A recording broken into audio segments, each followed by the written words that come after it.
He's someone that, laughs at himself and jokes, and his teammates love him. I wasn't his teammate. I don't love him. I don't like Tom Brady. I don't like the Eagles. I don't like the Patriots. I don't like Brady. I don't like Edelman, Gronk, all those guys.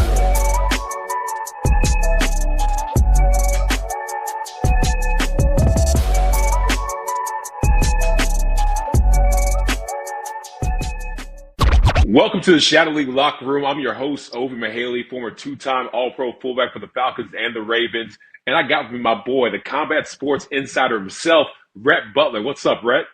Ovie, you know what it is, a crazy week in sports yet again, my man. Let's get it.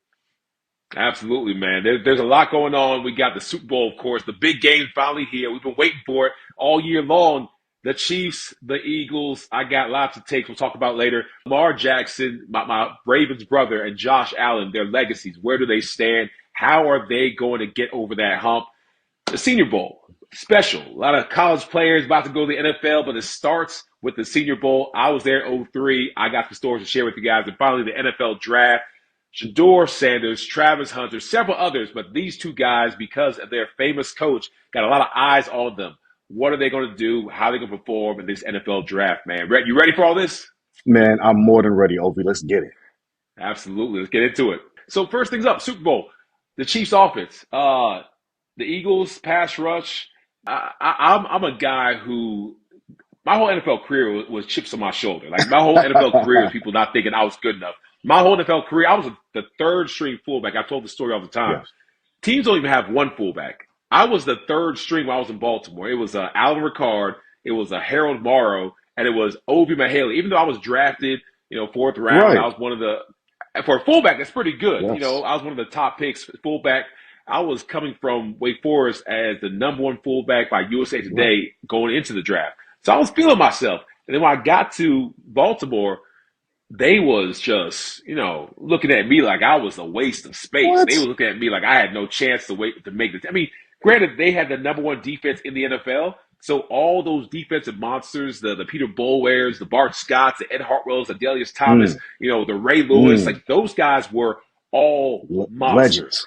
And they had, a rapport with the first string, second string fullback, but I was fresh meat.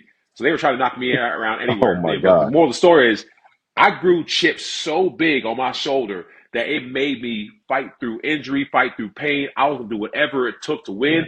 And Jalen Hurts, after losing the Super Bowl in that fashion against this same guy, the same team, the chips on his shoulder, the whole team's shoulder is so big. Right. I think they're going to come with everything they got. They have a very good chance of winning that game. That's a big statement because obviously Patrick Mahomes is chasing greatness. Mahomes, if he gets 3 Super Bowls in a row, the first ever, and obviously there's certain things running around like there's a curse of the Kirk Cousins curse or something like that. Like everybody's saying this is not going to happen. There's always conspiracy theories saying that Tom Brady couldn't do it. What's going to make Mahomes the difference maker? But woof, if the Eagles pull this off, wow.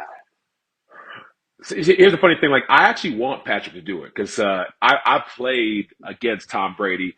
I've met Tom Brady in person.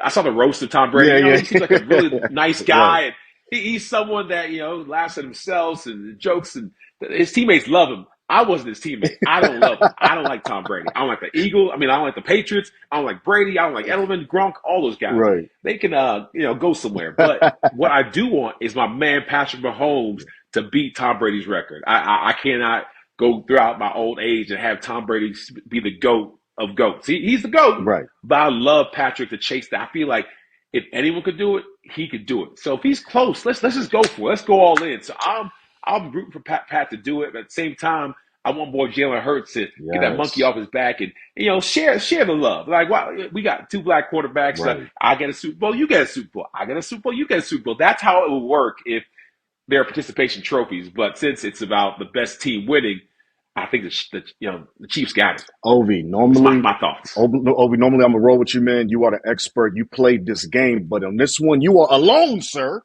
I want to see the Eagles fly and do what they got to do. First of all, the city of Philadelphia needs this win. 3 Super Bowls and a few, you know what I'm saying? 3 appearances and a few seasons. Like, this is real. And that city, everybody knows how Philadelphia feels about the Eagles. And this is serious. This is a situation. So Saquon Barkley, Jalen Hurts, the city of brotherly love itself. I mean, hell, you could throw Rocky and Sylvester Stallone in the mix, man. We all need this.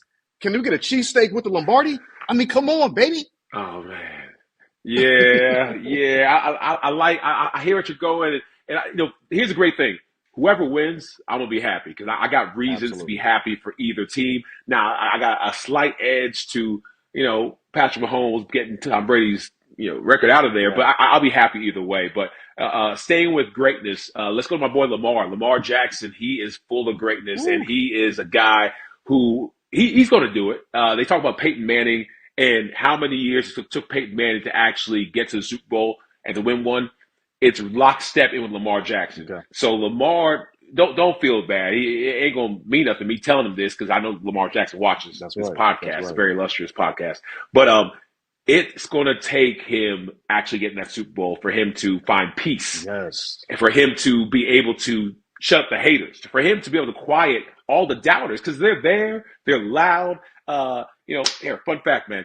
I'm going to a military appreciation USO tour with the Baltimore Okay. Ravens, leaving in like a couple of weeks. I'm going to Estonia, Oh, wow. Lithuania, Poland, Greece, Latvia. Wow. I'll be out there, and the chances of me getting kidnapped is not zero. Let's put it that way. I should be fine, but I'm with my Ravens family. We got some cheerleaders. We go have Nice. some big names. My teammate Daniel Wilcox will be out there. Nice. But Ravens fam wants a championship. Yeah, they got Yes. a couple already, but they want one for Lamar. He needs it. Josh Allen needs it as well. I think Lamar needs a little bit more because Josh Allen, let's be honest.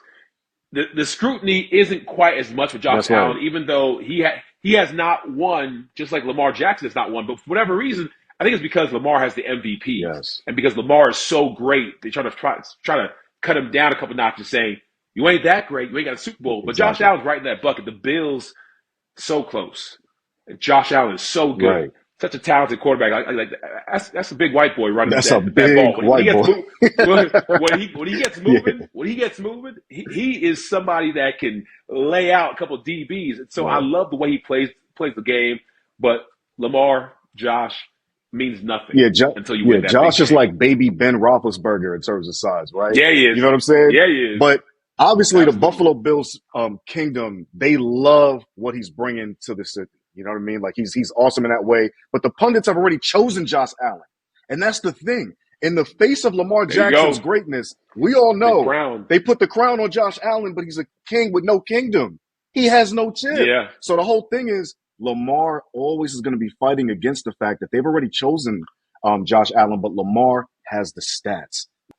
But a Senior Bowl, the Senior Bowl is probably the first time my dad realized that this is real because he was just like, yeah, do the NFL, do the football thing to pay for college. He can be a doctor. Mm. I said, Dad, I think I want to go to the Senior Bowl. Like, they're telling me that it's where players go who really want to show the league what they could do. He's like, but you're not going to the NFL. I was like, no, I'm going to med school, but it's a free trip Yeah. and it's a mobile, and let's see what happens.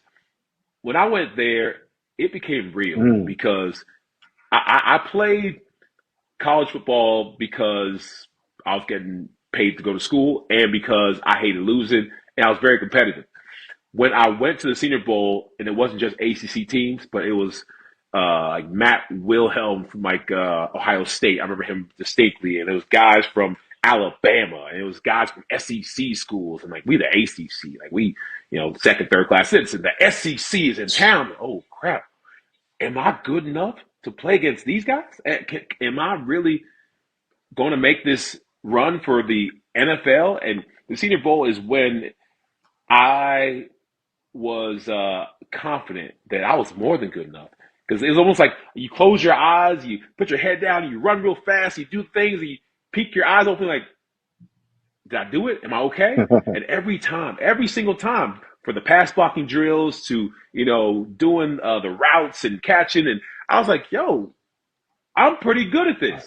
And it's going to be a chance for a lot of guys to see where they stack against the rest of the league because they play in their conferences, their leagues. But when you have the best of the best, these are guys you're going to be competing against in the NFL. You're all going to be rookies. Right. That's right. April is fast approaching, even though we just entered this year. And of course, the NFL draft is right in that month, man. You understand this process, and the world is talking about Shedeur Sanders and Travis Hunter. What are your thoughts on the draft, and what are your thoughts on these guys? Man, I think the draft is a great opportunity for guys to realize their dreams. The process is one that, for most, it's exciting, but for guys who unfortunately listen to the newspapers and their agents and their homeboys, and they Yeah. try to think they're going higher than they are. I always try to downplay because that way you can't get upset, you can't get disappointed. They're going to go high. These two guys, again, not only are they talented, but it's the pedigree that comes from the coaching they've got that's going to make them so valuable as pieces in the NFL franchise. Yeah, it's interesting because when you about the Colorado Buffaloes, it's kind of like the Ovie Mughelli Wake Forest story for football, right? These guys were at the Yeah. bottom of the division, and they Yeah. came back and then put this not only on the map, but made it prime time, pun intended, during college football season. I mean, it was crazy. But, right now, everybody's thinking that Travis Hunter's going to go to the Browns, Mm. that Shedeur might go to the Raiders. I'm Mm. hoping Shedeur goes to the Giants. I don't want anybody to go to Browns. I'm sorry, Browns fans. I just feel like that curse is not going to be lifted up, and it's For not going to be real. anything good for a player who goes to Cleveland. I mean, they got rid of my boy Baker Mayfield, and Baker's the best thing that ever happened to Tampa Bay. Y'all finally got a Right, good one. You got rid of him? Come on right. now. So, no, I think the Browns and Raiders is highly likely, but again, I think my man Prime might have something to say about that.